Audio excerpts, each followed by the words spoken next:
উত্তর বাংলার এক পাহাড়ের পাদদেশে ছোট্ট গ্রাম বেলডুবি। খুব সুন্দর গ্রাম, কিন্তু একটা জিনিস সবাই ভয় পায়। গ্রামের এক পাশে জঙ্গলের ভিতর একটা ছোট্ট কুঁড়ে ঘর, যেখানে নাকি ডাইনি থাকে। বাচ্চারা, সন্ধ্যার পর ওইদিকে যাবে না, ওখানে ডাইনি থাকে।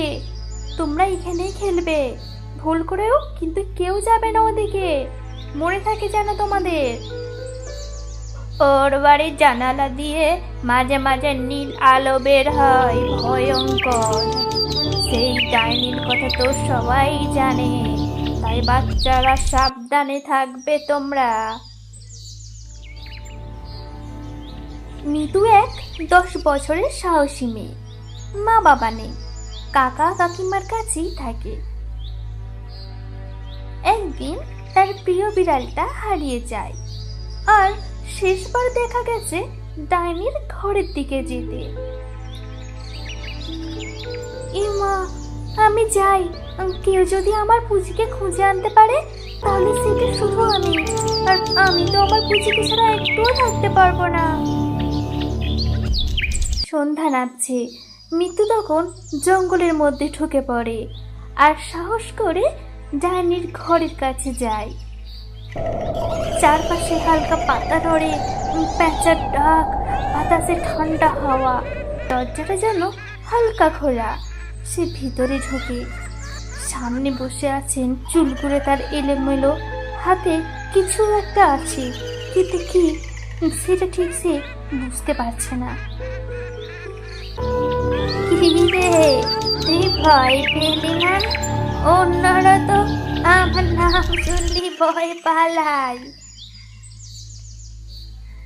তোমায় ভয় পাইনি।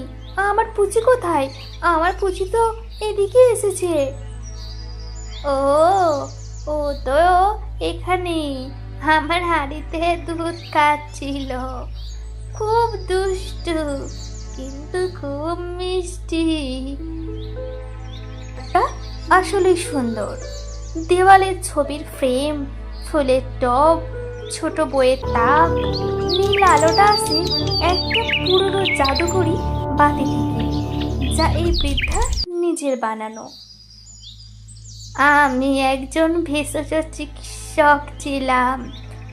যখন গ্রামে রোগ হতো আমি চিকিৎসা করতাম, কিন্তু একবার এক শিশুকে আমি বাঁচাতে পারিনি। সবাই আমাকে দোষ দিল, বলল আমি নাকি ডাইনি। তারপর থেকে আমি যে একা হয়ে গেছি।